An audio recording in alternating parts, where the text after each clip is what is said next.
Hi there, I'm Dr. Chris Brown and I'm here at the Port Macquarie Koala Hospital. Now, on this World Environment Day, I want to introduce you to some of the cutest koalas you have ever seen, including this shy little guy here, Nabiak Austin. Now, he was injured during the recent bushfires, but today, this is the exciting part, we are going to send him home. That's right, you're going to help me release him.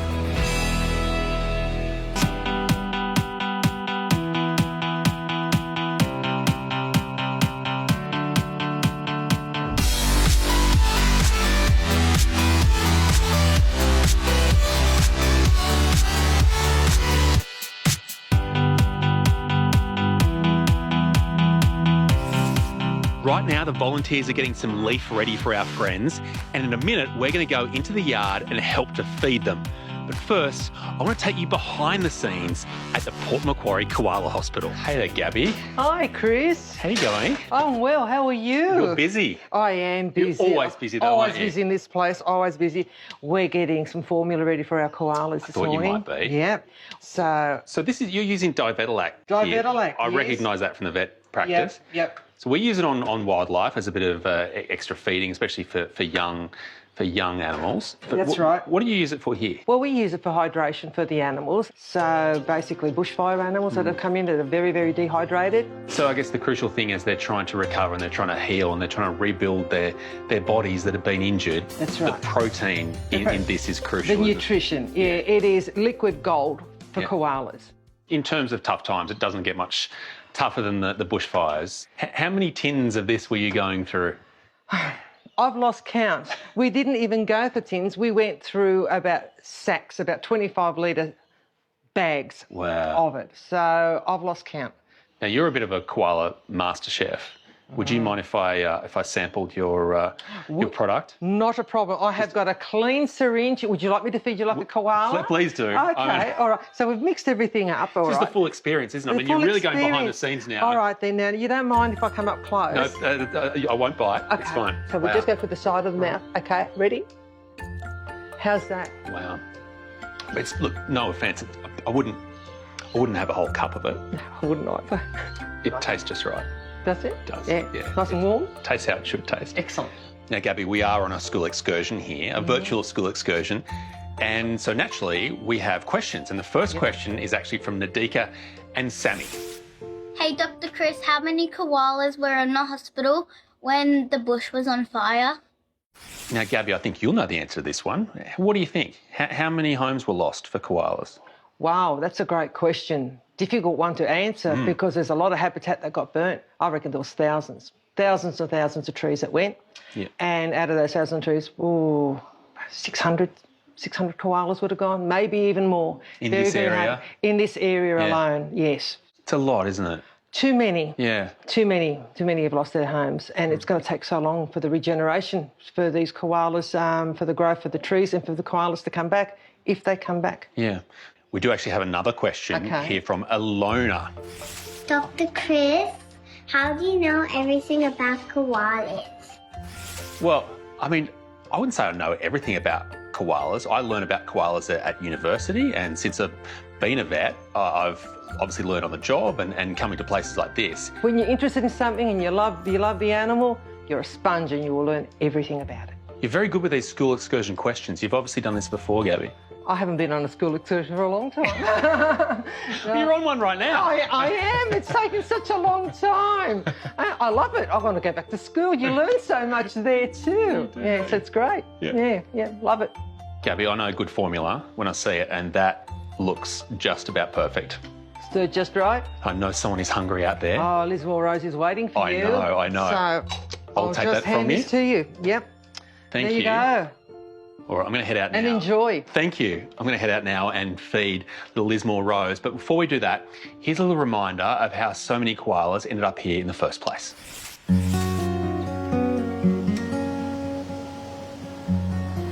Port Macquarie, just north of Sydney, is a beautiful coastal destination. It's also home to one of Australia's biggest koala populations and a critical koala breeding ground. These cute-looking marsupials just love it here.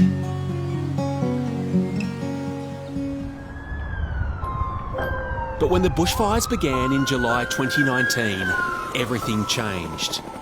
The koala habitat, already bone dry from the drought, stood no chance against the ferocious blaze, which destroyed around 70% of the koala breeding population. Sadly, we lost about 600 koalas in this area alone. It was a summer the team at Port Macquarie Koala Hospital will never forget. Working tirelessly to rescue and help save as many koalas as they could. And while hundreds didn't make it, there were many that did, thanks to kindness and dedication from the volunteers and the small number of staff. The koalas in New South Wales were hit really badly as a result of the bushfires. We were working 7 days a week. All up, we had 79 koalas we were caring for. The focus now is on how we can make sure our precious koalas have enough land and trees to thrive and survive. If we don't, our koalas could be extinct within our own lifetime. And that's something none of us want. Someone knows when it's feeding time, don't they? She gets interested. You've been a volunteer here for 10 years. 10 years now. Yeah. How was that time when those fires were in That the for area? us was, I've been part of bushfire rescues before, but this for us was, as I said, it was Armageddon.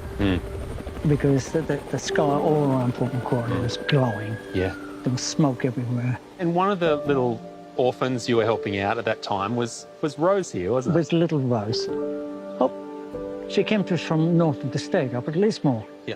And she was found abandoned. What happened to her mother is unknown. It certainly looks like she enjoys the care that you give her. She has, and this is indicative of the care she received when she was so very, very young. Her attachment to humans is obvious, you can see. It's a response. So Christy wanted to take her over there if we wish. There we go. Look at your little face.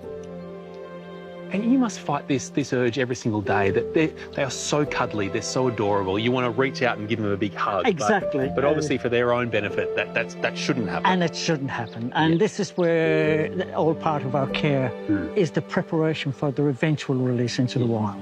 Yeah. So the kindest thing we can do is take them back to their wild state. Yeah. Not get them so tame. So obviously she's getting a formula here. This is like a Divedalac formula. It is. But she's trying to become a grown-up now. She's and so trying she is eating some eucalyptus She as is well. eating eucalyptus, and she gets it fresh every morning. But they're quite picky, aren't they, in terms of the eucalyptus they will eat? They won't just find a eucalyptus tree and eat it. They need a particular stage of the growth and often a certain species, don't they? That is so, because while people see eucalypt growing everywhere in the east coast of Australia, they think the koala will never go hungry. But of the 900 known species of eucalyptus, only about 100, 130 are actually known food trees. Yeah. And they are central to the habitat of the koala. Yeah, amazing. You know what? That little face can get away with anything. Yes. I usually say to people, she's a thief. She's stolen my heart. And she won't give it back. I know. I don't think she's ever going to give it back. You can see why. She is just the most adorable little one. But what I love about it is this element of trust between the animal and the carer. Yeah. And I have moments when I'm feeding her where I just make eye contact and I get completely immersed in the moment. And I said, I just love what I do. Yeah. Your connection is quite incredible. It's amazing. Yeah, it is. Well, it's actually a physical connection right now with those claws reaching out. Yes. Now, we do actually have a couple of questions here. The first one is from Ivy. Hi, Dr. Chris. How do koalas take baths? How do they clean themselves? Well, I know a bath is very important for us each day. What about koalas? Koalas generally don't bathe. While they're adequate swimmers, they tend to avoid water. And essentially their way of keeping clean is grooming. Now, we do have another question. Dr. Chris, what are the koalas scared of and how do they play?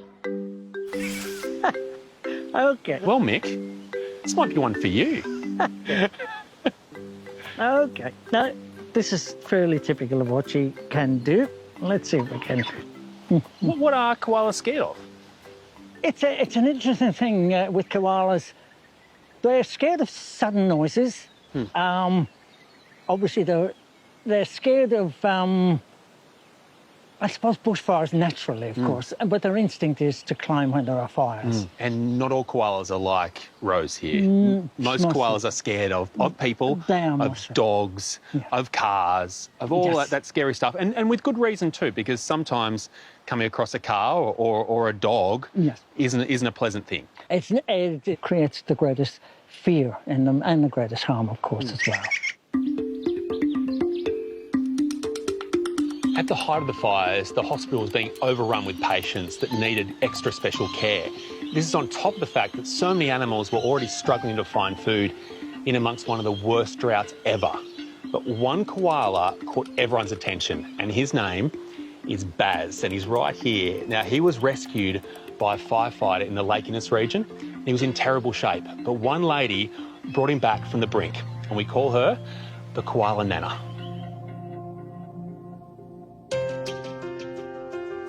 Meet Barb. Just about finished, aren't we? She's 81 years young and has been a volunteer at the Port Macquarie Koala Hospital for over 20 years.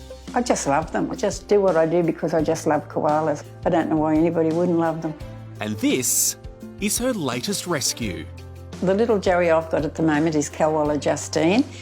She fell out of a tree and broke her leg, so I will keep her here until she gets a big enough weight before I take her back to the koala hospital.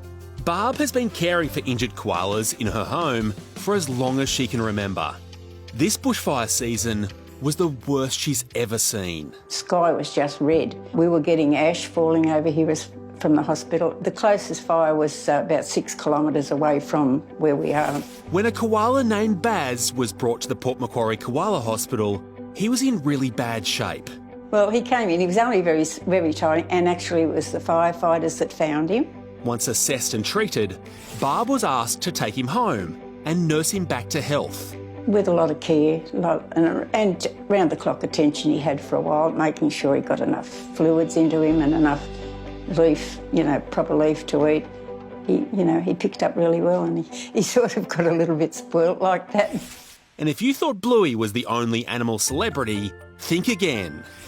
Baz here featured on the world-famous Time magazine's Instagram page, receiving thousands of likes. While he's made a remarkable recovery, the damage to his claws from the burns means Baz is now a full-time resident at the hospital. He receives 5-star treatment every day and still holds a very special place in his heart for Barb. Baz is a very gentle personality, Baz is. He's just, just very gentle. Watching you, you smile when you look at him. Do you realise you do that? You do. Well, I love him. Yeah, I can see that. It's so beautiful, though. You must see so many koalas through the hospital, but what was it about Baz that really took your heart? Well, he was just so burnt when he came in. He was just so burnt, and his nose, his ears, all over him, and his paws. You just had to feel sorry for him. He was just a poor little sick fella. But that bond that you guys have, that was invaluable with his treatment, wasn't it? Yeah. Because normally they need anaesthetics and they need a lot of ongoing care, which can be stressful for them. But in many respects, he was able to lean on you for comfort and trust there. Yeah, he had to trust me because his paws were all bandaged up. He couldn't grab hold of his leaf, so when I had him at home, he was in a basket. So I used to just break the leaf off and stand there and feed him leaf by leaf. So, he had to rely on me to sort of get his nourishment. Yeah. But because of the claw damage he's got, it's unlikely he'll be released, so he could be part of our breeding program in the future, which will be good for you. Is he ready to be a father? I mean, you know him better than anyone else. I'd say so. You think so? Now, Barb, we've had a lot of questions, and some of which you're very much qualified to answer. The first question is from Charlie. Hi, Dr. Chris. I absolutely love koalas. How can I become a koala helper and bring one home? So to become a koala helper, you have to work here at the Koala Hospital, and you have to be over 15, I think it is, before you can work here. Are you over 15? Just. Just, yeah. Last birthday. Okay, great. Lucky. And is it a lot of work? To work it, to take them home like I do, it's not too bad. It is sometimes it's a 24-hour round-the-clock thing, depending on the age that you take them home. Yeah. But you have to work here for a few years before you can do that. And yes, but I only take them home when they're sick and need care. Then I bring them back. You can't take them home as a pet. Yeah, right. Good answer.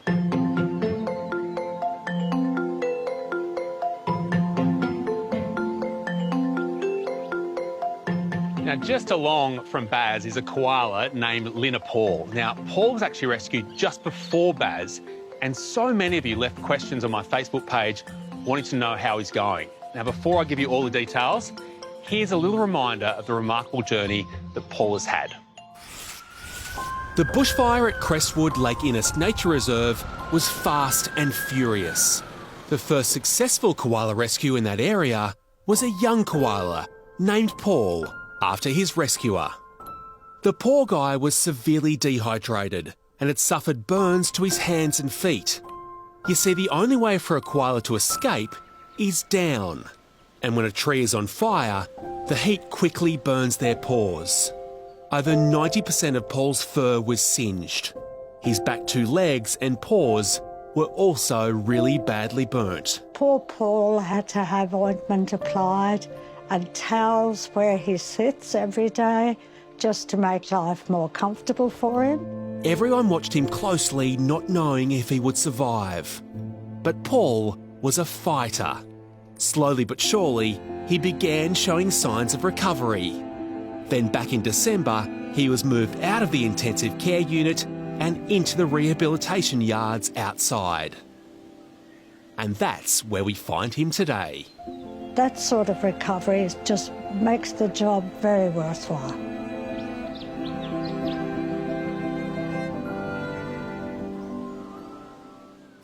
Wow, what a remarkable story. Now, I'm here with the clinical director from the Koala Hospital, Shane Flanagan. Shane, how is Paul doing now?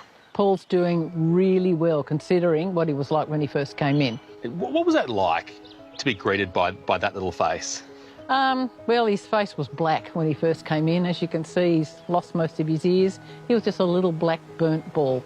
And he was quite significant at the time because he was the very first koala that was brought in the very start of the fires. Highly likely that he was the very first koala to be burnt in the fires in Australia. Wow. That's how long ago it was. And he became, I guess, a symbol of what was to come. The footage of him that when he was found on the fire ground went viral, went all over the world, and he was a symbol of what was in front of us. Oh, buddy. Hang on, mate. Just hang on. Obviously, everyone's so saddened when they hear that koalas have been lost in bushfires.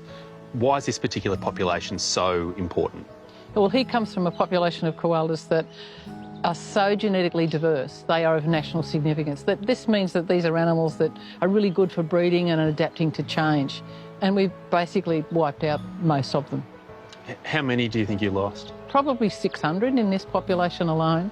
And you add to that potentially, 7,000 or 8,000 across New South Wales, which includes drought as well. So the way back from here, what does it look like? What's the key now? Well, one of our main goals now is to try and breed with what animals we have left and try to repopulate the populations. And that's what's going to happen to him. He's got a bit of a good future in front of him, we hope. Yeah, so he'll become part of the breeding program? We hope so. We hope he does. What do you think the future looks like for koalas? Unless we deal with our changing climate and unless we change the way we live, we're going to witness this again and again. We have to change what we do. Koalas can't cope with high temperatures and continual long dry conditions. So we have to change the way we live. Shane, we actually have quite a few questions from the students who have been watching. The first one is from Lorena. Hi, Dr. Chris. During the bushfires, my mum helped raise money through her business to help the koalas. What things did the hospital buy for the koalas? What do they need? That's a very good question. And the money went here. It went to the care of the koalas during the fires, all their treatment, which was quite expensive. And then, of course, it goes into research, it goes into conservation, where we buy land, we plant trees, and all the other things associated with care of koalas long term. Now, the next question is actually from Rex. Hi, Dr. Chris. I was so sad to hear about the koalas losing their habitats in the bushfires. And I know it's World Environment Day, so I was wondering, what can us kids do to help? That's another great question. What kids can do is get involved in tree planting, conservation, you know, sort of make sure that the trees that are left stay, don't chop them down. You know, do fundraising, raise money that can go into conservation work. Talk to your local members of parliament. And eventually, when you're old enough, get involved in science and have a future in the science field so you can work in conservation yourself. Now, today is World Environment Day. And I guess the big question is, what does it all mean and what can you do to help?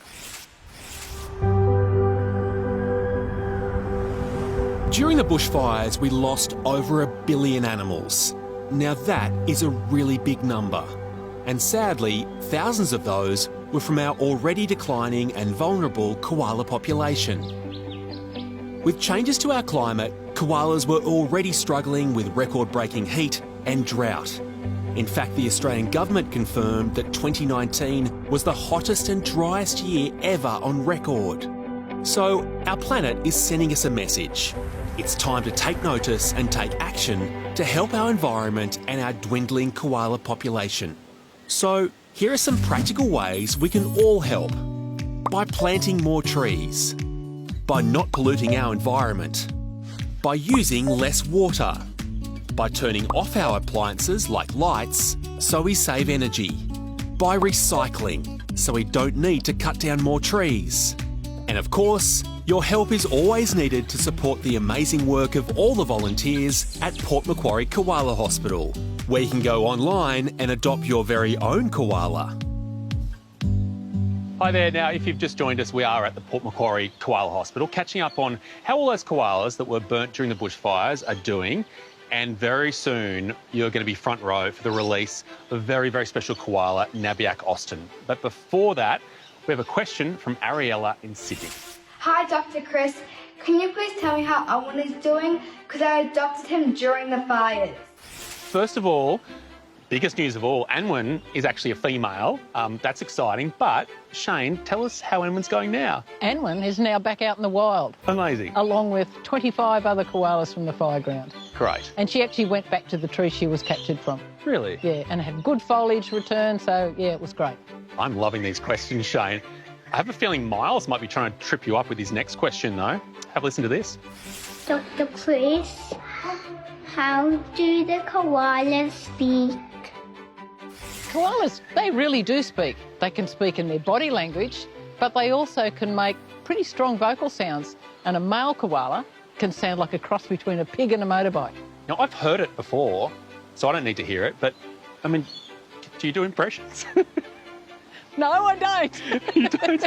But it's quite booming, isn't it? It can go up to 5 kilometres.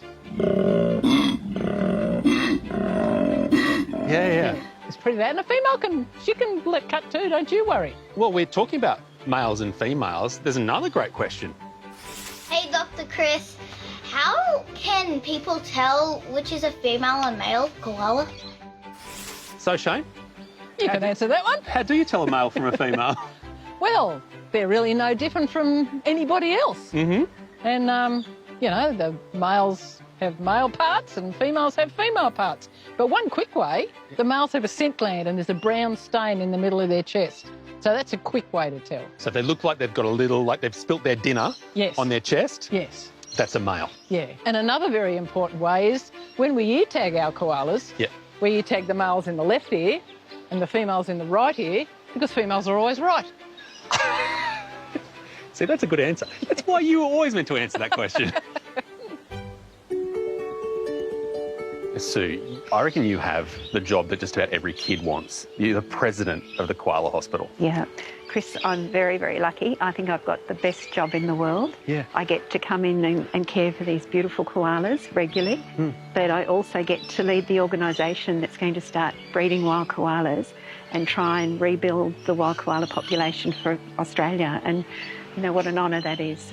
Now, I'm sure on a normal day, you find yourself wandering out here to see this guy. Yes, I do. Koala? This is Koala. Yeah. Is it true you rescued Koala? Yes, Yeah. I'm a rescuer. Yeah. And we rescued Koala during the fires. So he was found in Crowdy Bay National Park, and we went down to collect him, and he was 2 kilograms, a tiny little koala, absolutely beautiful, with a burn on his rump. Yeah. So we put him into home care for about 4 months, and then in April we brought him in here to go into the Joey pre-release yard to learn how to climb, and unfortunately we found out he had chlamydia, so he's being treated for that.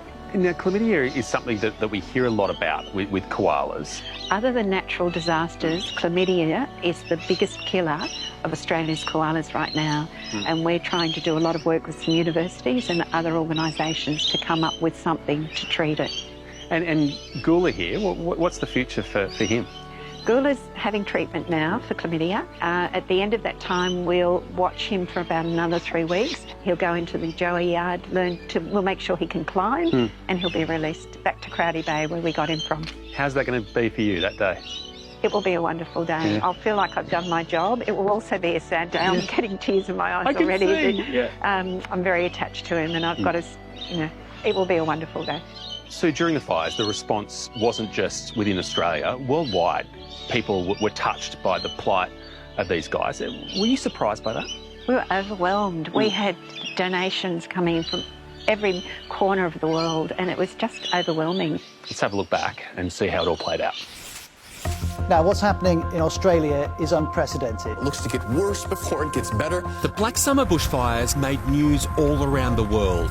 The terrifying scale of Australia's bushfire disaster is beginning to emerge, putting Australia in their headlines for the saddest reasons. Fires continue to put wildlife at risk in Australia. Koalas have been terribly affected. 8,000 are estimated to have died. In New York's Times Square, normally the place for bright and flashy ads for fashion brands, the huge electronic billboard was devoted entirely to thanking our Aussie firefighters, bravely battling the blaze. Amidst the headlines, one small koala hospital was gaining worldwide attention. You guessed it, the Port Macquarie Koala Hospital. The response was fantastic. Tens of thousands of people wanting to help in any way they could, by making things, adopting koalas, donating money. With images of our fires and injured koalas beamed worldwide, it seemed the entire world was watching. People were writing to us, they were sending us emails and wanting to help in some way. NRMA Insurance approached us to see if they could do anything to help. What they did was run an ad saying that NRMA Insurance was supporting the Port Macquarie Koala Hospital through this difficult time. Which is why we have partnered with Port Macquarie Koala Hospital to help koalas today and into the future. And we were inundated with help from the community. So we set up a GoFundMe page with a goal of $25,000, which was to build wildlife water drinking stations. And what followed was one of the biggest outpourings of love our country has ever seen. We raised $7.8 million, which was just amazing. Everybody just wanted to help. And we couldn't have done that without NRMA Insurance's help and support. Now it's almost time for that very exciting moment where Nabiak Austin, our rescued koala, is going to go back to the wild. But before that, this is Josh. Now, Josh, you rescued Nabiak Austin. I did. I was very lucky, as well as he was. Yeah. On the highway. Yeah. I was looking for him, and he just happened to walk out at the right time. Yeah. This is the story of one of the luckiest koalas you'll ever meet. At the height of the fires, this young guy was found on a 4-lane highway around 100 kilometres south of Port Macquarie. His brave rescuer Josh did the unthinkable. He stopped the traffic, ran onto the road and, risking his own life, saved this injured, dehydrated and confused little koala. Josh brought him straight to the hospital for treatment. It was touch and go at first as staff attended to his burns. They named him Nabiak Austin. Nabiak from the area he was found, and Austin after Josh's son. When Austin first came in, he was basically a dark brown, almost black in colour, and he smelt of fire. We treated him for burns, and then once his burns started healing, he developed the disease chlamydia. A few months on, and Nabiak Austin defied the odds. He was one that showed good signs of getting better because he had that fighting spirit.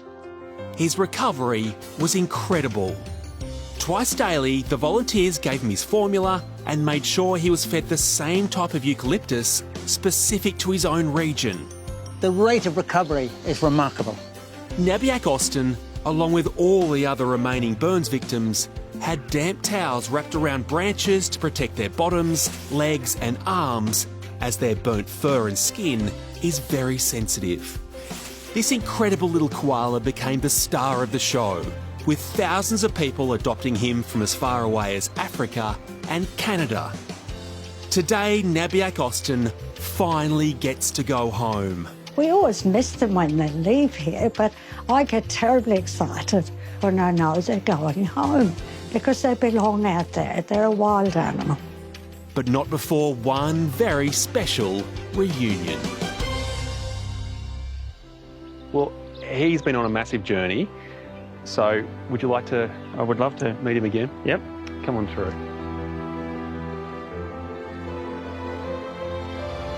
Wow. He kind of looking at me the way he was looking at me when he was in the car, just keeping an eye on me. Yeah. But, oh, he looks fantastic. Such a credit to the staff up here that look after them. Yeah. You must have been incredibly stressed that day when you first came across him. He almost looked at me as if I'm ready for human help. Has he ever been too far from your thoughts? Well, he's named Austin, which is after my son, so I have two Austins now, and this is the other one. He's here because you decided to make a difference that day and help him out, and you sensed his vulnerability and his need for help. So I'm sure he's incredibly grateful to you. Thank you. And it's a great thing you're actually here to see him go home. It's a massive privilege, yeah. Yeah. We do need to get him microchipped and ear tagged and get him ready for that exciting trip home.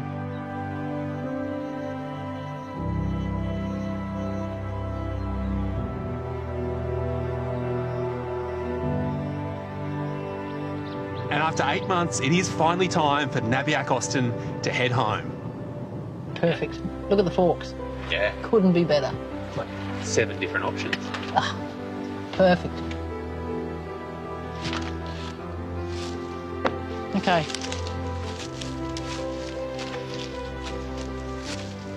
Someone inside here must be starting to sniff.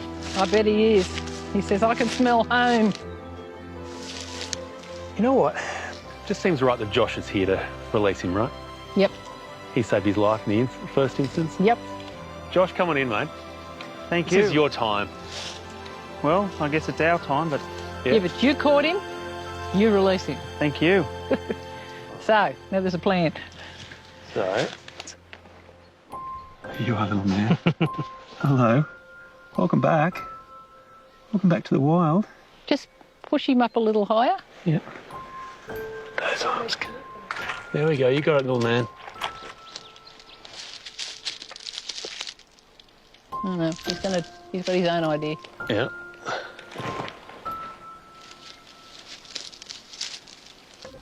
Yes. Nice climbing, little man. Look at that. Your first view of freedom. See you, dude. Look a bit different? Yeah. Little wink to you.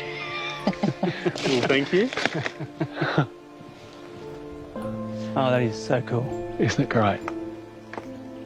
And doesn't he look at peace? He does. And the way his fur's back and... Yeah. You created this, mate. Well done. Thank you. Thank you.